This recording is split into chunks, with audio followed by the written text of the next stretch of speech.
Letting go of divorce anger. The experience of divorce can trigger more anger than perhaps you've ever either experienced yourself on the receiving end or on the giving end of anger. And that can be a huge shock.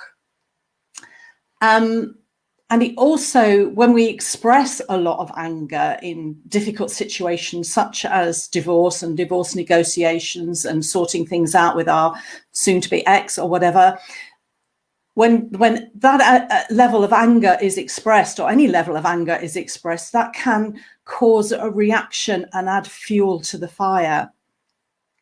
So it's important that we learn how to master it and to maybe not use it. For example, a lot of people use it in the courts, and that can be really expensive to vent your anger, both financially and emotionally. One of the things it's important to recognize about anger in principle is that it is something that is inside us already and will have been inside us since early childhood, from experiences that happened to us that made us feel unloved, unwanted, failure, that we've done something wrong, powerlessness, and all those things can trigger anger. And those patterns from childhood can repeat themselves and will repeat themselves until they're cleared over and over and over again throughout life.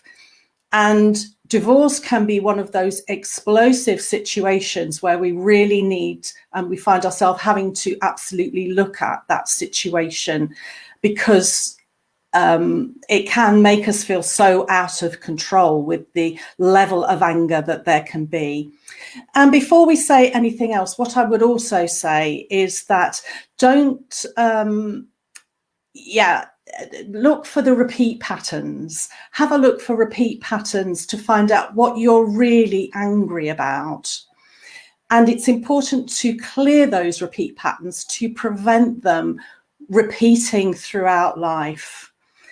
And divorce is a good situation. If there is a good situation, it's a good time to really face that and say, what is actually going on here? As I say, underneath anger will be those repeated patterns. And as you express that, you may well find that the underneath situation, the underneath feeling is one of sadness. And you know that you're moving through anger when you can get to that point of sadness, and those other feelings underneath it may be powerlessness, maybe failure. Painful though that might be, there are ways to clear those patterns. For example, you can write them out. You can empty out all those feelings. Sometimes it's known as fast writing. You just write and write and write. If you just say anything and everything that comes into your head around a situation, and keep it going until there's a pause, until there's some relief. Don't reread what you've written. Get rid of it, burn it, shred it. And if the feelings come up, then you can do it again, and keep doing that until things start to clear and move. Well, they will be clearing every time you do it. But what we've got is lots of layers from all those situations that have happened throughout life. And it's not just around your divorce that you'll be clearing, though that will be part of it. That will be the immediate thing. But as you go deeper, it'll move other things that have happened in life as well. The other thing you can do when it's really building up inside is to scream it out. Now, obviously, you don't want to upset the neighbours, depending on your neighbours, but you don't want to cause people to come round really worried about you. So you can either maybe scream into a pillow, or another good way to do it is to get into the car, have the windows up, find yourself maybe a quieter place, and just get it out, because we have to move that energy out that's really causing all this pain, frustration, and anger. It can also be helpful to talk it out. That can help to locate these repeated patterns that we've had from childhood.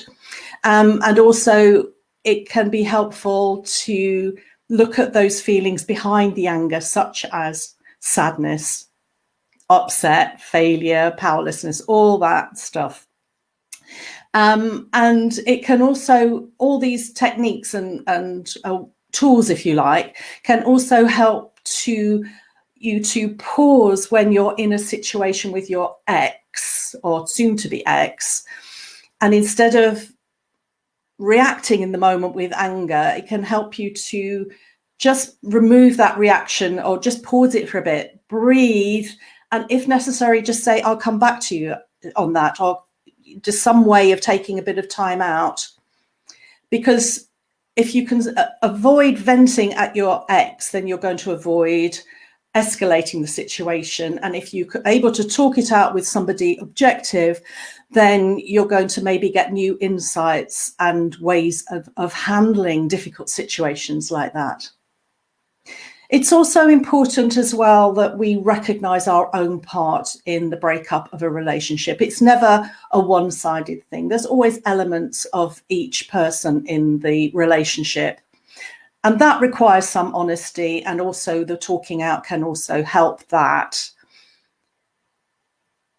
Also, choose your battles.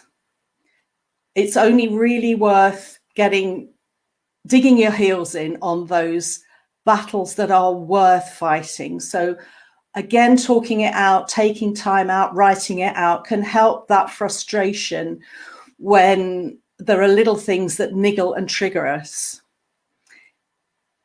And also listen to see if there's any validity in what somebody else might be saying. That again will help with the honesty, it'll help with the self-understanding, and it will also help with maybe not taking what your ex might be throwing at you angrily, not to take it too personally, because recognizing that they too, even if they might not be expressing it in other ways, that anger is the surface level of their own hurt and sadness about what's happening. So those are a few tips and ways to let go of divorce anger.